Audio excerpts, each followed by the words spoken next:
বাচ্চা ভালোবাসা, fan following, নিয়মিত দর্শক এবং দাদাগিরি এমন একটা শো যেটা বুদ্ধিজীবী থেকে আরম্ভ করে সমস্ত ধরনের মানুষ তার সঙ্গে যুক্ত আছে, দর্শক যুক্ত আছে।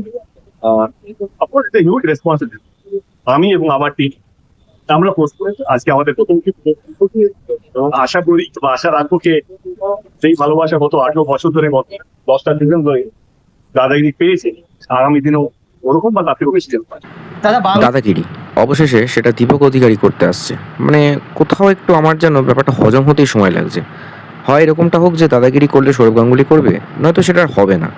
মানে কেবিসি শুধুমাত্র অমিতাভ বচ্চনকেই মানাতো, সেটা অনেকে করেছে মাঝখানে, কিন্তু কাউকে দিয়ে সেটা ফ্রুটফুলি সেরকম ওয়ার্কআউট করেনি। আমি জানি না যে এই দাদাগিরিতে এবারে সৌরভ গাঙ্গুলি যেহেতু বিগ বসে চলে গেল, তাই দাদাগিরি যখন দেব বা দীপক অধিকারী করতে আসছে, সেটা কতটা মানুষ অ্যাকসেপ্ট করবে, তার টিআরপি কেমন যাবে, তার গ্রহণযোগ্যতা কতখানি বাড়বে, তার জনপ্রিয়তা কতটা বাড়বে। প্রথমত বলে রাখা ভালো যে দাদাগিরি আগে সপ্তাহে 3 দিন করে হতো, সোম থেকে বুধ অথবা বৃহস্পতি থেকে শনি। পরে আস্তে আস্তে সেটা চলে গেল শুধুমাত্র শনি আর রবিতে। দাদাগিরির জনপ্রিয়তা আগের চেয়ে অনেকটাই কমেছে, তাও দাদাগিরি মানে একটা ব্র্যান্ড ভ্যালু।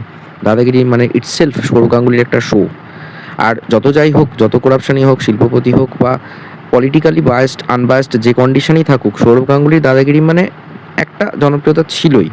ওই যে বললাম, সৌরভ গাঙ্গুলি একটা ভারতীয় দলের ক্যাপ্টেন, আইকনিক, বেঙ্গলি আইকনিক, যার বাংলা বলা, যার পার্সোনালিটি এখনও মানুষকে বেশ দৃঢ়তার সাথে অ্যাকসেপ্ট করতে বাধ্য করায়। আজও যদি সৌরভ গাঙ্গুলি কোনো একটা পাবলিক প্লেসে চলে যায়, ভিড় হয়।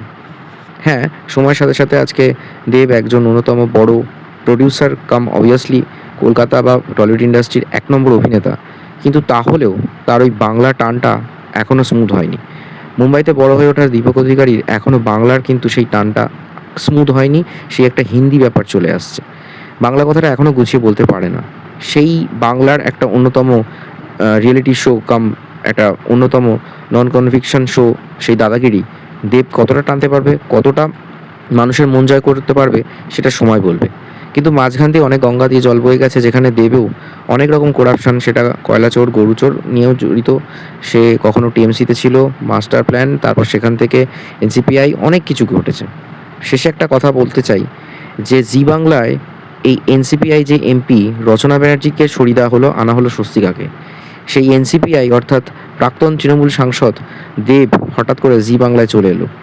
কোথাও মনে হচ্ছে এটা দ্বিচারিতা হলো কিনা জানি না, যে রচনা একজন পলিটিক্যালি বায়াসড হয়েও, একজন তোলামূলের এমপি হয়েও তাকে সরে যেতে হলো, আর সেই তোলামূলেরই এমপি যে এনসিপিআইতে গেল, সে আবার জি বাংলায় চলে এলো। ঘুরে ফিরে ব্যাপারটা দাঁড়াচ্ছে এরকমই, যাদেরকে আমরা ভাবি আইকন, তারা আলটিমেটলি করাপশনের সাথে যুক্ত।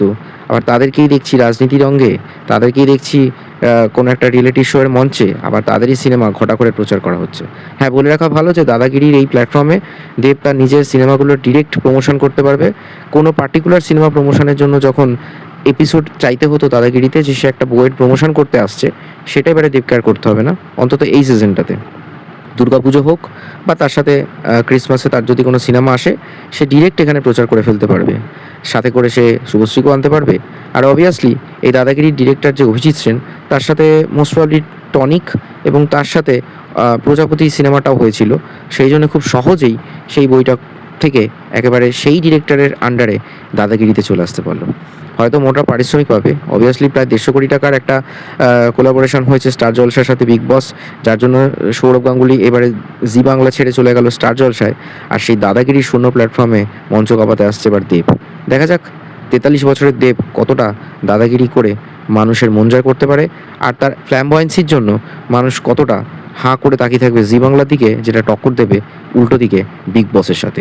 সেটা তো সময় বলবে টিআরপির লড়াইতে কে এগোচ্ছে আর কে পিছিয়ে যাচ্ছে।